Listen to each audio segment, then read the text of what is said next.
Hey everybody, welcome to World's Top Agent. Today, we're going to talk about renting versus buying. Which one's right for you and what's the better choice in the long run? Welcome to World's Top Agent. Together, Lorraine Jordan and Sean Provencher have sold nearly $5 billion worth of real estate. They're experts at getting results and making real estate simple for buyers, sellers, and investors. This is World's Top Agent. Well, and of course, I'm sure they're thinking, let's see, two real estate agents, what's the advice going to be? Yeah, scratch my head. But you know what? Hey, I'll say this. Buying is not always a better decision. There's a lot of instances where it might make more sense for you to rent for a little bit. Okay, so I'm going to go first. Lorraine, run me through this. What are the financial implications of renting versus buying? I feel that the biggest thing that people run into is, maybe up front, if you're going to buy versus rent, you need a larger sum because, it's not first and last month's rent. You're putting a down payment down. So it's a larger sum of money that you need to come up with as far as, starting that journey. But it's the long-term gain. If you're going to live somewhere for a long period of time, unless you're really disciplined and you're saving, you're investing, stock market, whatever it is that you're doing over here, in the long run, if you bought, you've built equity. You've built, some financial security. And if you don't have the discipline to do it another way, then definitely consider that. Yeah, and frankly, even if you're comparing, investments against each other, the golden reason behind real estate being such an amazing investment is you don't need to put up all the money that you're investing. You can get into a $500,000 investment for pennies on the dollar because in real estate, you can leverage your investment using a mortgage. So you might put down 5%, 10%, or 20%. As the market goes up, you're riding a much larger sum, which is an amazing, amazing opportunity. So owning can be really great. And when I think of that, I always think that that misconception of 5% down, right? 5% leverage. Even if you've already owned a home, you don't need to be a first-time home buyer to only put 5% down. Yeah, absolutely. You can buy any property so long as it's your principal residence with 5% down. And that's a fraction of the total funds. Sean, how does lifestyle and personal circumstances influence the decision to buy? So I think if I was to say like the main categorical reason that I would be inclined to tell someone that maybe they should rent instead of buying, it's going to be something in this category. It's going to be lifestyle. It might be that you work in the Army and you're relocating every 2 years or 4 years. So if you're not going to hold a property long-term, all those upfront costs that we were talking about, those friction costs, the soft costs, that's money that's not going into your mortgage, it's just the cost of doing a trade in real estate, that becomes a huge loss if you're not holding it for a long time. So I'd really look at things like job stability, how frequently you're expecting to move, how long you want to stay in the city that you're in. And then if you are planning to move, could you continue to carry the asset with another tenant in it and still have the books balance out on it? Because that might still make it a good idea, but I'd want to make sure that you're coming into this with a long-term mindset. I also find, you mentioned both of them, like lifestyle. Sometimes people can't afford, maybe they're not at that level in their career yet where they can afford the home that they actually want to live in. And you have a choice. You can rent, or perhaps you can be the owner of a duplex. So it's almost like renting because you're only in one unit, you're still living with somebody, but you own the property. And it's, I don't know, I find it hard to say sacrifice, but to a lot of people, they feel it's a sacrifice because it's not their dream home. But maybe it's a stepping stone, right? And it's something that you might live in for now because it's close to work, it's close to school, whatever you're doing. And it's something that, the books will balance out if you rent both units and you move into your dream home at a further date. So it's so funny, this dream home concept, because if we look historically at the living conditions that humans have subjected ourselves to for centuries, like we live in such beautiful homes. And to think that we look, and even a home that is below what most people would consider to be their dream home, like that's an amazing, amazing place to get to shelter yourself and live. And so there's this weird conception that people have nowadays that we should get to live in our dream home as soon as we finish a college degree or something like that. And that's just not reality for anyone, especially in a prime location or in a large urban center. It just doesn't work like that. So I think also just adjusting your expectations is really important if you do want to move towards home ownership. Lorraine, what are the risks and benefits on the home ownership side? The first thing is how long you plan on living there. I mean, I've had people where they're looking for something for a year or two and they're definitely moving here. Their work is definitely going to take them in this direction. And if you're only going to go a year or two, it's risky. There's a lot of cost to buy, a lot of cost to sell. So unless you're buying something that you are in a position to flip and the market is, correct or at the right timing to flip, I would say that that's the time you're going to rent. Also, like overall maintenance, if you're in a situation where your budget's going to be extremely tight for a few years because you're going to school part-time, you have this other job until that career is launched, then maybe the overall maintenance or, take a closer look at the house to make sure the roof and the windows and the heating system and all those large components are in great working condition. Yeah, that's the big one for me is when I look at the difference between renting and owning, it's like on the rental side, what your expenses are pretty well most months. And in Canada, at the very least, we have rental guidelines. Like your landlord can't jack the rent up 30% next year if they feel like it. It's going to go up a few percent. So it's predictable. Whereas your heating system goes, or you realize all of a sudden you need to replace your roof, that could be $20,000, $40,000. That's a lot of money to have to come up with. And if you don't have the means for that, it's going to get worse. The property is going to deteriorate. Like, you have to take care of these properties when the time comes. I don't always want to get people panicked about that because there are solutions. Like if you find a great home at a great price and the shingles are really bad on it, I mean, there are alternatives. There's, a purchase plus improvement mortgage. And, there's solutions that I've used over the years that have made it fantastic for a person to enter the market, at that entry level home and start building their equity and creating a future for themselves. But it really depends what your long-term plan is if you have one. If it's short-term, it really is better to rent and keep that monthly cost predictable. The last one, I just have to throw one more thing in here.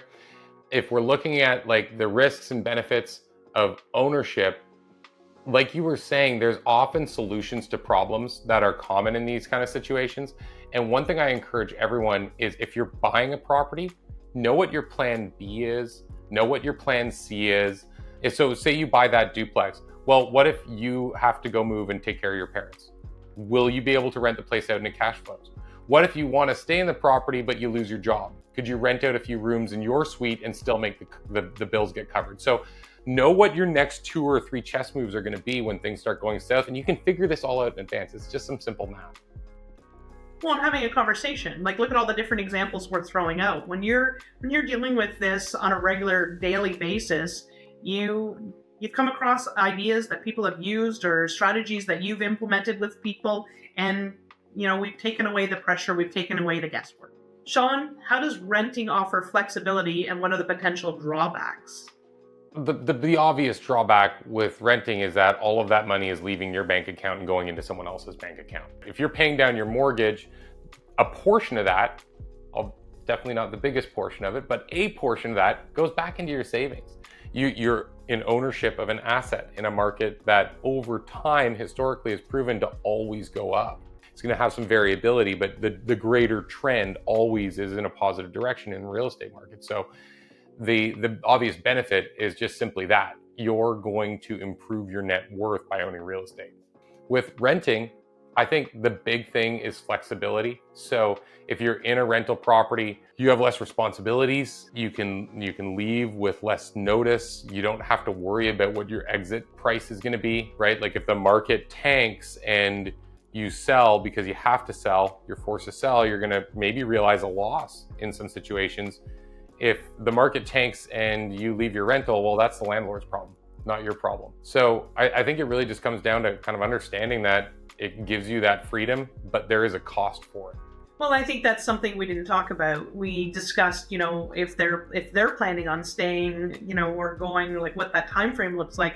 But what kind of market are you in? Are you in a seller's market where, you're going to pay a higher price for the property, or are you in a buyer's market? Is this an opportunity for you to jump in and, there's a larger selection of homes to choose from, and, there's more of that flexibility happening. So understanding the market in the area that you're looking at is critical. Yeah, and truthfully, There's, especially in larger, high-performing urban markets, there's a lot of properties that do not cash flow as a rental. So what that means is that the landlord cannot actually pay the cost to cover the property with your rent. They're sinking a little bit each month. Well, what does that mean to a tenant? Well, if you're in a market like that, you can live in a nicer home renting than if you bought. So sometimes it might make more sense to rent. You know, you're not there for a long time. You want to have a nice place to live. You want to be right downtown. You might do better renting.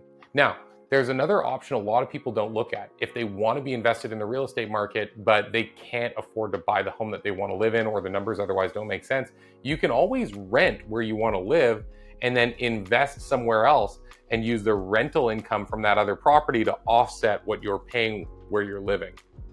And I think that's like a best of both worlds, personally.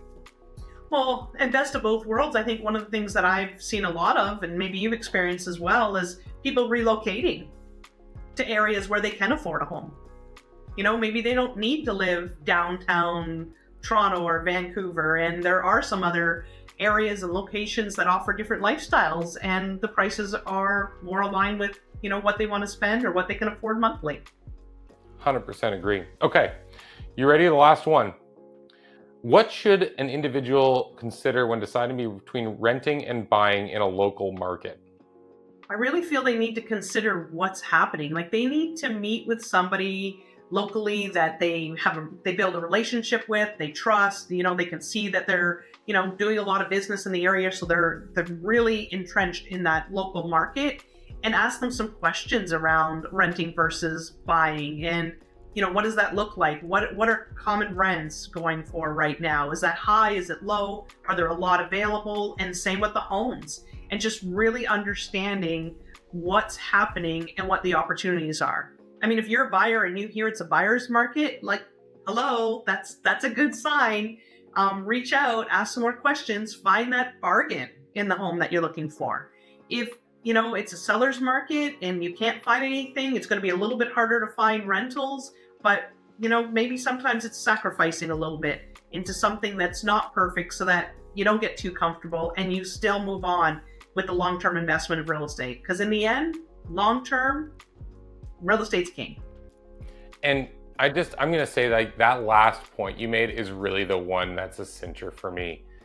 I just think there's this thing now where people really feel like they should fight to get their forever home right at the gate. And that's just not realistic. That's never how it's worked for people. So if you're in an area and you're trying to figure out whether you should rent or you should buy, open your mind to buying something that isn't your perfect dream home. Because guess what? Home prices overall are going to continue to go up. We don't have enough supply. They're expensive now. They're going to be more expensive in the future. If you try to outsave this market, you're never going to get in. So take the sacrifice now. Make it a little one.